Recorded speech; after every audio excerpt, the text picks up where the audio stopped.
Hello, everyone. I first came across chrysanthemum tea in a Thai restaurant probably a couple of years ago.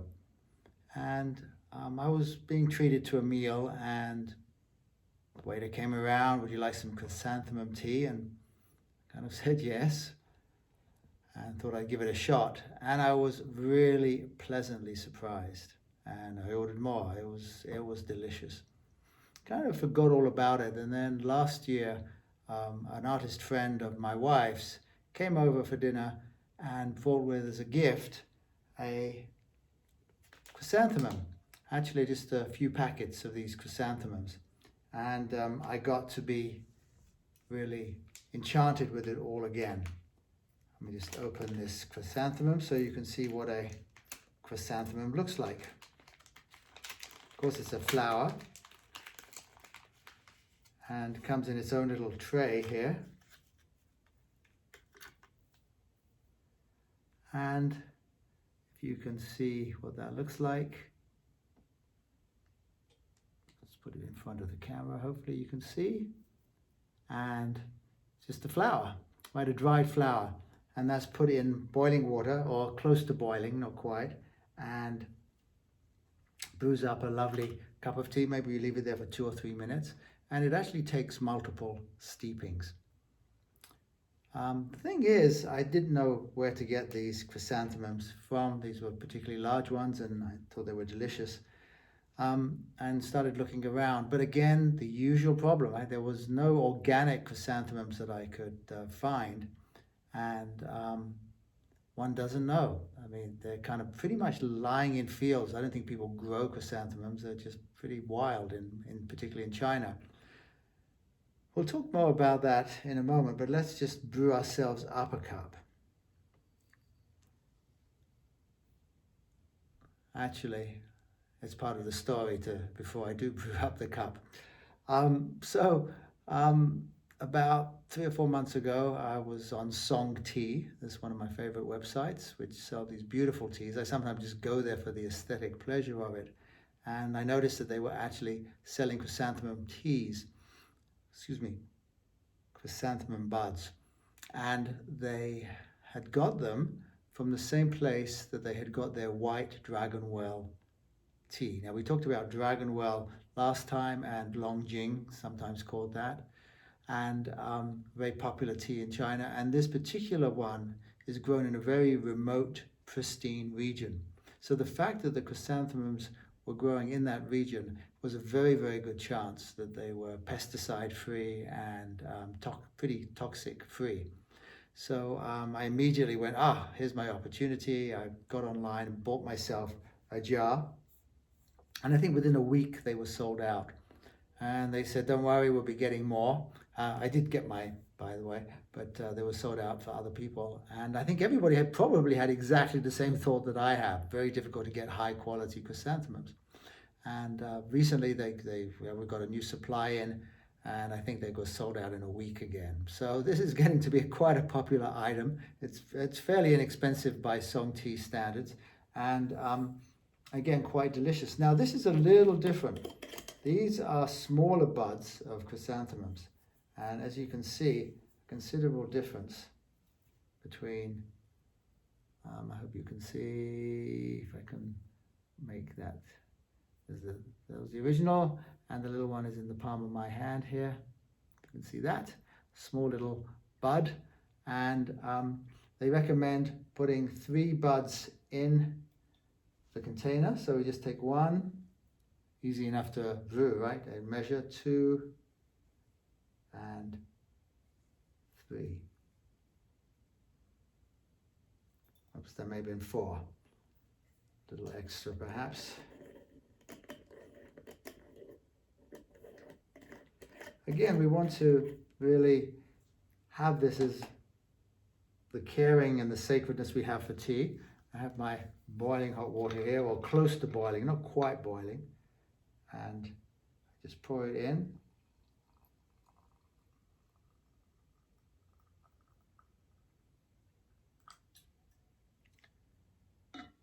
And it's literally as simple as that. And here we have a cup of chrysanthemum tea brewing, which is going to be very, very hot. And we'll let that steep. And because I forgot to bring a cup with me, but fortunately I'll be drinking it out of this. Very distinctive aroma. And these buds already, I don't think you can see them, but already they're beginning to unfurl. And again, it has a slightly yellowish tinge to the water. And looking forward to a really delicious cup of chrysanthemum tea. It's actually been used in Chinese medicine as for medicinal purposes. Apparently, if you look it up online, it reduces blood pressure. It's an anti-inflammatory. It's good for the eyes. They use it to treat prostate cancer. It's quite a wide use. Like with anything, you have to kind of be careful, particularly if you're on medications. And herbal teas always sound like a good solution, but it's the way they interact with other factors. I certainly wouldn't have chrysanthemum tea every night, but certainly once a week or something like that is good. And particularly if you like tonight, it's late night here, and I don't want to go to bed with caffeine, with green tea, and so chrysanthemum tea or chamomile tea would be another lovely tea, or a mint tea. I mean, there's many teas you could use, but I like, of all of them, chrysanthemum. It has a very lovely flavor that suits me, and as always, it just depends on your taste and what you like. I do feel that it's healthy, though. It has that kind of feeling that it does you good. So I kind of recommend it. Now, I have been a bit incorrect in calling it a tea. It is not a tea. It is not a tea. If you've been following along, a tea is from the Camellia sinensis bush or tree. It's a very specific plant, and all teas come from that, whether it's oolong, pu'er, green, sencha, matcha, white tea, the gamut. All of those come from the same plant, same breed. What is it? Genus or whatever it's called. So that's what it is. This chrysanthemum is not Camellia sinensis, it's chrysanthemum, or whatever the Latin name is for the plant. So really correctly, we would call it a chrysanthemum infusion, or we could also call it a chrysanthemum tisane, I believe is another word we could call it. So highly recommend it, and try herbal teas. And again, you really want to get the ones that are the purest and the best. Hibiscus is another possibility as well. I mean, yes, unfortunately, some of them do have pesticides, and some of them do have mold or fungus on them, and you have to be careful. I mean, that's just the way it goes, just like anything. But if you can find a reliable company, and you can trust them, then that's the best way to go. Then you can drink it with confidence. I've been thinking a lot about our discussions that we've been having, the idea of creating space. The idea of creating a sacred space when we have tea. It's a moment that we can pause together and to kind of just give space to something. There was a very well-known Zen teacher in the United States. He was around the time of Shunryu Suzuki, who was probably one of the most famous Zen teachers, who headed up the San Francisco Zen Center. And he was the one that had the beginner's mind. He talked about the beginner's mind. He became famous for that. But this one was called, I think, Dainin Katagiri. And he had this idea of what he called stickiness. And the students weren't quite sure whether he was taking a fresh look at things or whether it was a bit of a confusion between Japanese and English. But he talked about getting stuck, and he called it stickiness. And what was interesting about that is that we often find ourselves stuck in patterns, stuck in our habits, stuck in our addictions. And it almost feels that something is sticking us. But when we talk about being sticky. It's almost like we can start to take responsibility for it. F.M. Alexander talked about inhibition. Not a particularly attractive word, but what he meant by it was that when we are going to do something, for example, if I'm going to pick up this pot, am I going to do it habitually, in which case I'm stuck in a pattern, or am I going to do it with consciousness? And so if I can inhibit, just pull myself back a little bit from rushing into it and start making a conscious choice, then I can begin to move better. And in our case, just move with more grace and with more sacredness, really. We talked about everything is tea, and everything is a sacred act if we make it so. Or we can just make it a habitual act.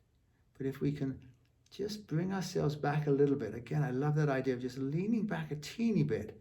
We're doing what F.M. Alexander was teaching. And of course, F.M. Alexander went on to teach or develop the Alexander technique, that very, very excellent way of postural training.